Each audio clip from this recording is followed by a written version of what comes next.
सेवा में जुट रही हूं। रोहिणी और यशोदा ब्रज गोपियों की सेवा में जुट गई। बड़ी भारी भीड़ हुई। यहां कंस ने महाराज प्रेरणा से हिरणाक्ष का बेटा था, भगवान ने सूकर रूप धारण करके मारा था जिसे, इसका नाम था उत्कट। इसका इतना विशाल काय था पहले जन्म में, जब ये मार्ग में चलता था तो मार्ग के वृक्ष टूट जाते थे। एक समय की कथा है, लोमस ऋषि के आश्रम में होकर के ये पड़ गया। ऋषि के आश्रम के सारे वृक्ष टूट गए। महामुनि लोमस जी ने श्राप दे दिया, इतनी काया लेकर के संसार में घूमता है, तू काया रहित तो हो जा। महाराज रोने लगा और रो करके कहा, नाथ इसमें मेरा क्या कसूर है, ये तो कुम्हार का कसूर है, उसने ये बर्तन बना दिया। लोमस ऋषि के हृदय में दया आई। कहा कि अच्छा तुम बिना शरीर के जीवित रहोगे और सारे काम करोगे और आगे चल करके तुम्हें साक्षात ब्रह्म का दर्शन होगा और तुम संसार से मुक्त हो जाओगे। आज वो दिन आ गया। भगवान छकड़ा के नीचे पालके में थे, पालने में ये आकर के छकड़ा में बैठ गया।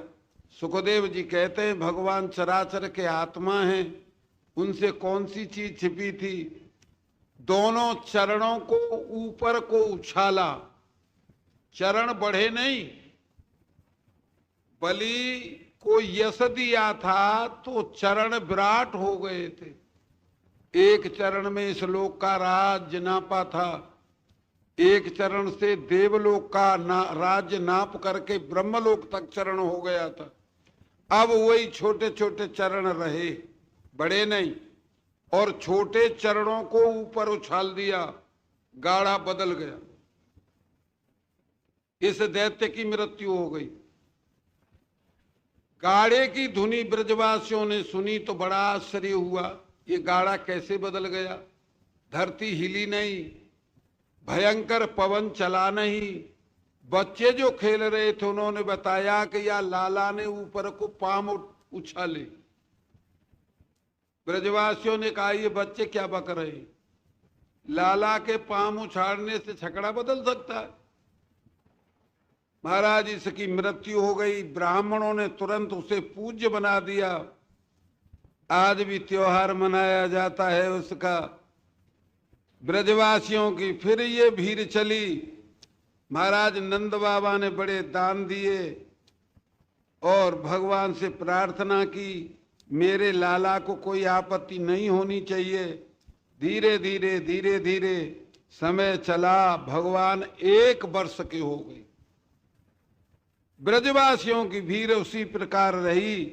जिन ब्रजवासियों ने कन्हैया का दर्शन किया उनके नेत्र चैन नहीं लेने देते थे, किसी न किसी मूढ़े से कन्हैया का दर्शन हो, ऐसा स्वभाव बन गया। भीड़ चल रही थी। महाराज कंस के गुप्तचरों ने समाचार दे दिया, सकटासुर की भी समाधि हो गई। मिला नहीं कहीं, खोजा गया। महाराज पूछा क्या हुआ, कि इसका कोई पता नहीं क्या हो गया। कंस ने प्रेरित किया। एक तृणाव्रत नाम का राक्षस था। ये महाराज इतनी ताकत रखता था, एक ब्रह्मांड को तिनका की तरह उठा दे। इसको आज्ञा दी तुम जाओ गोकुल। इसने गोकुल आने का संकल्प किया। भगवान को मैया यशोदा प्यार कर रही थी। महाराज प्यार कर रही थी। जब प्यार कर रही थी, सुखदेव जी कहते हैं, एकदा आरोह मारूढ़म लालयंती सुतम सती गिरिमाणम शिशुर्बोढ़म न सहे गिरि कूटवत।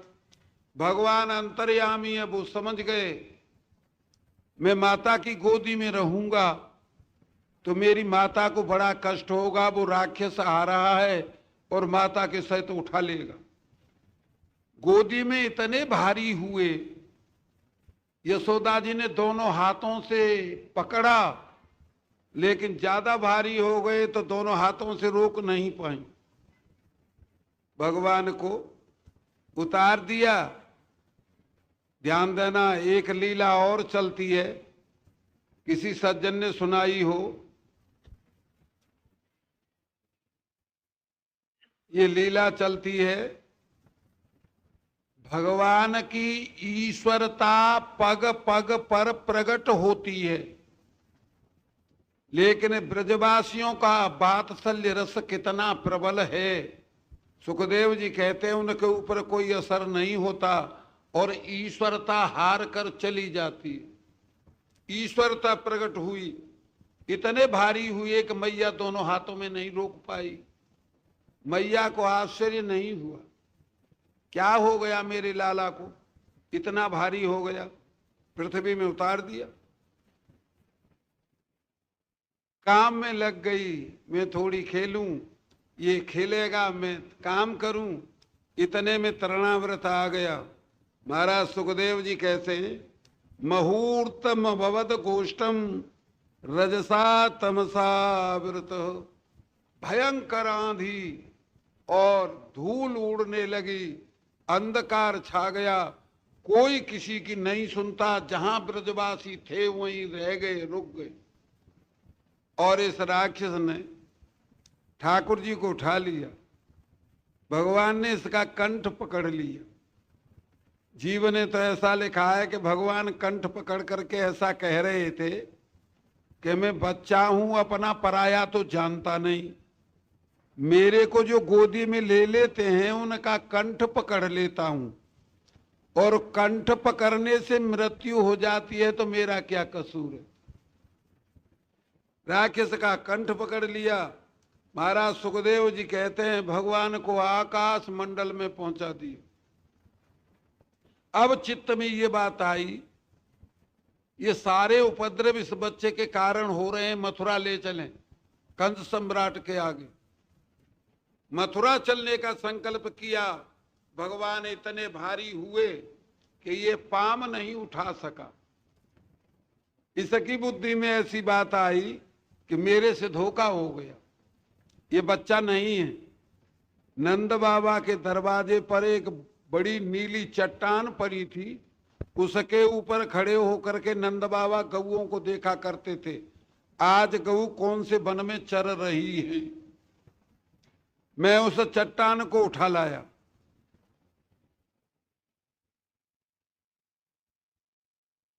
ऐसा भाव आया। सुखदेव जी कहते हैं अंत मता सो गता। भगवान ने कंठ ऐसा पकड़ा, प्राणों की गति रुद्ध हो गई, प्राण न बाहर आ सके न भीतर। 16 मिनट के बाद में प्राणों ने शीश तोड़ दिया और शरीर से बाहर हो गए।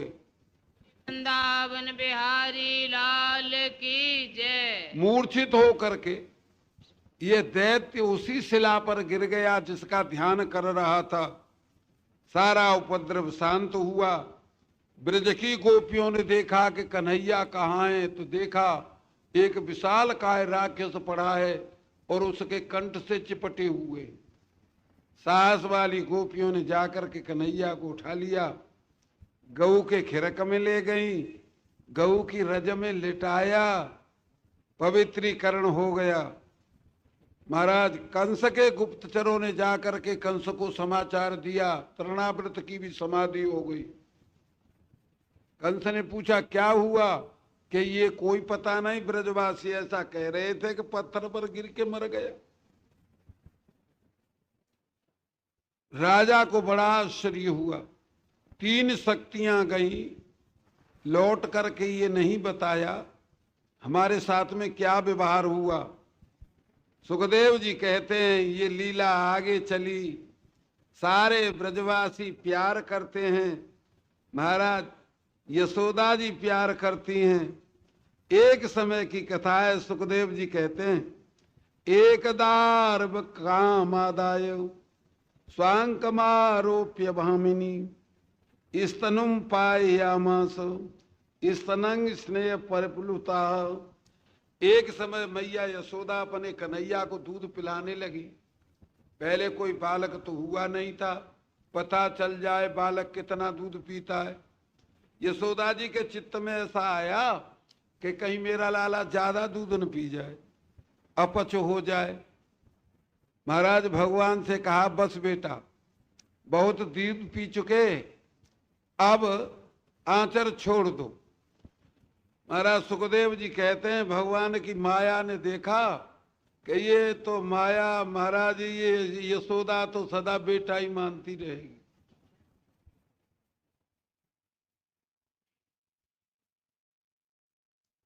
बेटा मानती रहेगी। जब ऐसा भाव आया तो कहा कि बेटा बस छोड़ दो। भगवान ने अपना मुखारबिंद खोल दिया। मुखारबिंद में यशोदा ने देखा शहर, गांव, पहाड़, नदी, समुद्र, गोकुल, नंद यशोदा, सारे विश्व का दर्शन किया। सारे विश्व का दर्शन करके सावीक्ष विश्वम सहसा राजन संजात बेपतु सामाव्य मृग सावाक्षी नेत्रे आसीत सुविस्मिता। महाराज दोनों नेत्रों को बंद कर लिया। ये क्या हो गया मेरे लाला के मुख में, ये क्या गड़बड़ झाला है।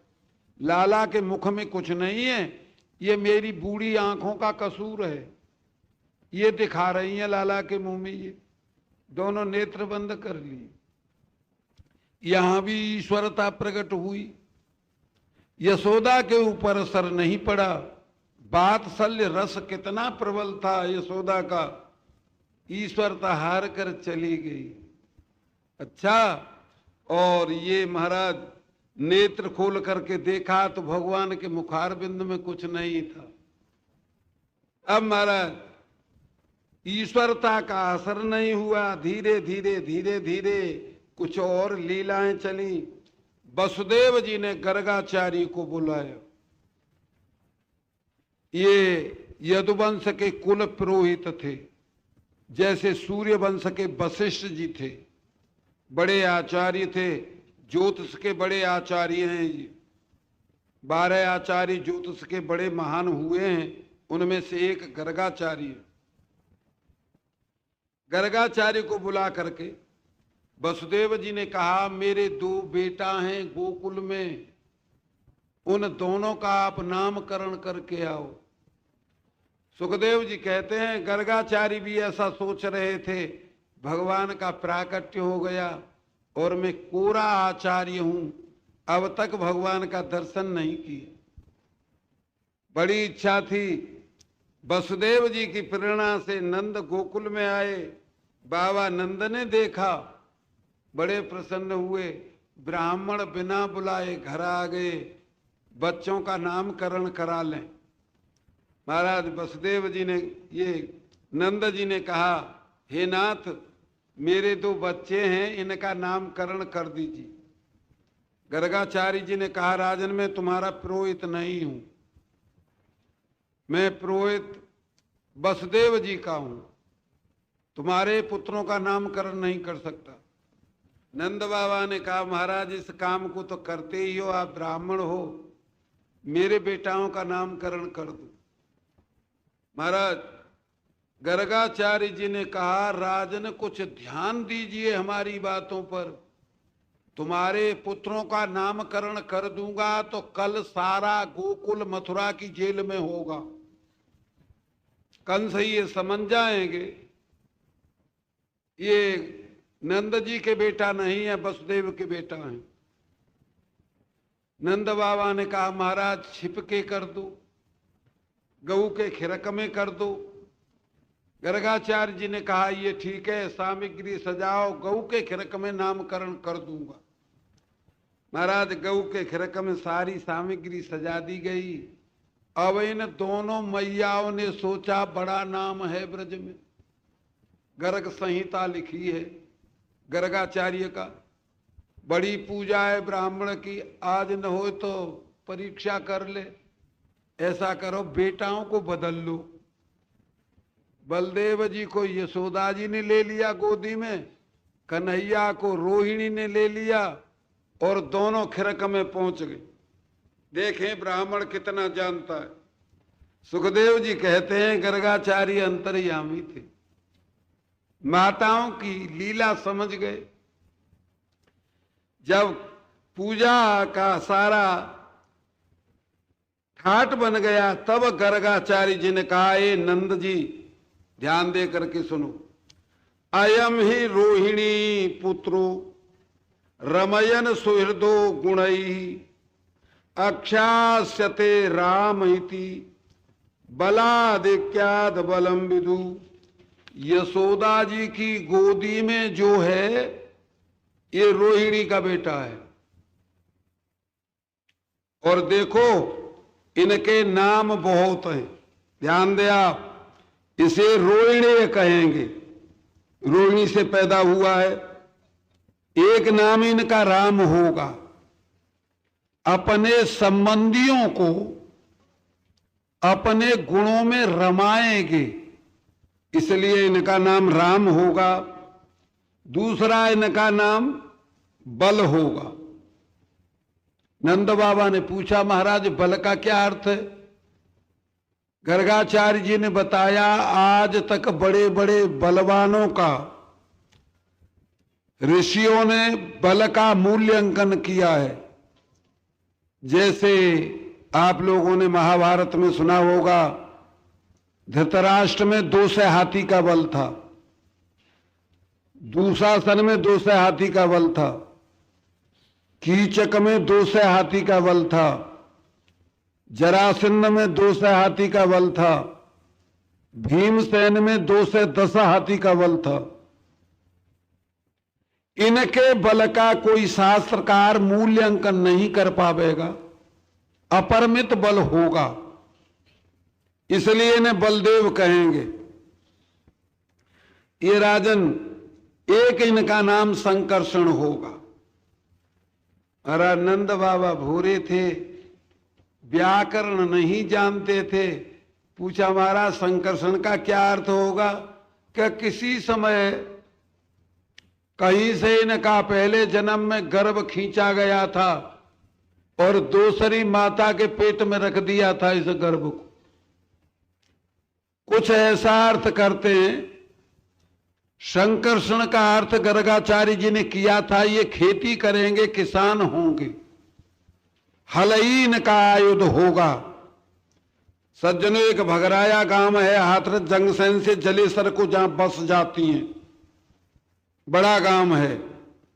वहां एक भागवत सुनाई थी।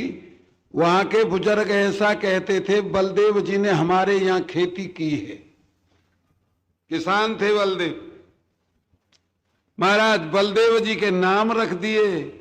अब गर्गाचार्य ने मुस्का करके कहा, नंद जी ये जो रोहिणी की गोदी में है ये तुम्हारा बेटा है, और इसके नाम सुनिए, बहूनि संति नामानि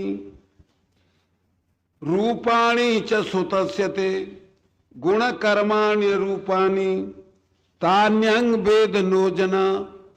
इनके नाम अनंत होंगे, इनके नामों का कोई पारावार नहीं है। बड़े बड़े भक्त इनके गुण और कर्म के अनुकूल इनके नामकरण कर लेंगे। कहीं राधा मोहन, कहीं राधा बिहारी, कहीं बांके बिहारी, कहीं पुराने गोविंद, कहीं नए गोविंद, हजारों नाम होंगे। और असलियत ऐसी है, इनके नामों को न वेद जानते हैं न मैं जानता हूं। तान्यंग वेद नोजन। नंद बाबा ने समझा, ब्राह्मण दक्षिणा के लिए ऐसी बात कहता है, मेरे बेटा के नामों को वेद नहीं जानते और तुम नहीं जानते रे। महाराज दक्षिणा तो मैं दूंगा ही, आप कृपा करके बता दीजिए मेरे लाला का नाम क्या होगा। तब महाराज गर्गाचार्य ने कहा, इसका नाम होगा, महाराज ये श्याम नाम होगा। कान्हा कहेंगे इसे, कन्हैया कहेंगे। नंद बाबा ने पूछा, महाराज काहे ते कन्हैया कहे कि तुम नहीं जानो, संसार में सबसे काला हो उसे कन्हैया कहते, कृष्ण नाम होगा इनका। महाराज नंद बाबा हंसने लगे, है तो मेरा लाला काला। आगे बताया गर्गाचार्य जी ने, और नाम तुम्हारी समझ में नहीं आएगा। कृषिर भूवाचक शब्द रस्य निर्वृत्ति वाचक तयोरे किम परम ब्रह्म कृष्ण इत्य विधीयते। कृष्ण का अर्थ होगा राजन सीधे के सीधे ब्रह्म। ये कृष शब्द जो है ये सत्तावाचक है, सत। रा निवृत्तिवाचक सुखरूप, और इन दोनों को मिलाकर के चित होता है। सुख और सत जड़ नहीं होते, इसलिए इसे शुद्ध सच्चिदानंद ब्रह्म कहते हैं। ये नाम का अर्थ होगा, कृष्ण के नाम का अर्थ है। महाराज नंद बाबा ने बड़ी दक्षिणा दी, ब्राह्मण नामकरण करके चले गए। अब ऐसी ब्रज में लीला हुई, कन्हैया का बिना दर्शन किए किसी को चैन नहीं मिलता था। ये ब्रज की गोपियां महाराज आती थी और किसी न किसी बहाने से यशोदा जी के यहाँ भगवान का दर्शन करती थी। ये ब्रज की परंपरा थी। महामुनि सुखदेव जी कहते हैं, काम में जब दर्शन नहीं मिलता तो यशोदा के यहाँ आकर के बहाने से दर्शन करती थी। कन्हैया कुछ बड़े हुए, छोटे बच्चों के साथ में खेलने लगे। गोपियों को अगर काम करने में दर्शन मिल जाता है तो नेत्रों को शांति हो जाती है, दर्शन नहीं मिलता तो बड़ी बेचैनी रहती है। दो चार मिल करके ब्रज की बड़ी हास्य की बात है। ब्रज की बात सुनोगे तो क्या सुना हमें। ये राजमुनि व्याकरण पढ़ती थी बलदेव, एक आचार्य थे, बड़े साधु थे, वहां के खायरे मन्ने के थे। वो ब्रजमवास दाऊ जी में रहते थे ब्रज में। महाराज पढ़ने के लिए पुस्तक लाए, भारो शरीर उठा के भीतर थे। पुस्तक खोली, हम 4-5 मूर्ति थे। पुस्तक खोल के पढ़ाना प्रारंभ किया। इतना ऊंचा घर था जितना ये चबूतरा है। एक बगल की गोपी भजी आई कि बाबा बाबा ने के पत्रा देखियो। सारे पंडन के गुरु हुए, बड़े अच्छे संत थे, बड़े खुश भये। पुस्तक औंधी मार दे, पाठ फिर पढ़ाऊंगा, जाको मुहूर्त निकाल दूं। सोचा जाको पति या जाको बेटा परदेश जा रहा होगा, इसलिए मुहूर्त दिखाती। वो नीचे खड़ी रही, पत्रा घर से निकाल के लाए। पत्रा खोले के बोले कि हाँ बता काय को दिखा रही है। कि बस जी देखे दे हमारे भैंस के दान ये पढ़ रहा, रोज उखाए जाम तो। पुस्तक फेंक दे, हंसता ही हंसता लौट गए। वो भाज गई यूं कह के, इतना देखे दे भैंस के दान ये रोज पढ़ रहा, खा जा तो जी चू खा जा तो। बड़ी हंसी वही, आध घंटा तक पाठ न चलो। ये ब्रज की बड़ी मन चली सकी होती है। क्या सुना मैं इनकी बात आपको, आपसे तो ब्रज मिल रहा है। एक समय दर्शन कन्हैया का नहीं मिला। 4-6 गोपियां आई, 2-4 रमठल्ले मारे यशोदा जी से, कन्हैया का दर्शन करें चलो। आ गई, आकर के गोपियों ने कहा, अरे मैया कहाँ है तू, बाहर आ जा। यशोदा ने कहा, आज तो गोपियां टोल बना के आई हैं। महाराज बाहर आई, कहो सकी कैसे आई हो। कि मैया ते लाला के गुण सुनावे आई है। यशोदा बड़ी हंसी, मेरो लाला गुण सुनावे लायक हो गया। करी मैया आज ते है गो, तेरे को पता नहीं है, बलाए दिना से गुण सुनाने के योग्य हो गया। यशोदा बड़ी प्रसन्न हुई, अच्छा सुनाओ मेरे लाला में क्या क्या गुण है। एक गोपी ने कहा, मैया तेरे लाला में गुण जे कि जी असमय में बछड़ा खोल देता है और वो गऊओं को पी जाते हैं। जब हम दूध दुहाने के लिए जाती हैं तो गऊ कूद जाती हैं या दो एक लात मार देती हैं। सखी बछराओं को कड़े बांधा करो, मेरा लाला न खोल पावे। दूसरी सखी हंस करके बोली, अरे मैया इतनी सी बात ना है, बात कुछ और भी है। यशोदा ने पूछा, और कौन सी बात है? कि मैया हमारे बालक जब सो जाते हैं तो तेरा लाला उन्हें नोच करके जगा देता है, फिर वो बालक काम नहीं करने देते, हमारे घर का काम सारा अधूरा पड़ा रहता। अरे सखियों, यशोदा जी ने कहा अपने बालकों को सुरक्षा से रखा करो, ये नोच करके कैसे जगा देगा? तीसरी गोपी ने कहा, मैया ये तो छोटी छोटी बात है, इनका इलाज तो है। देख हम सुनाती हैं तेरे लाला के गुण, तेरा लाला योगी है। यशोदा हंसने लगी, क्या मेरा लाला योग करने के योग्य हो गया? सखी कौन सा योगी है? महाराज यशोदा ने पूछा, मंत्र योगी है कि ना मैया? मंत्र योगी नहीं है।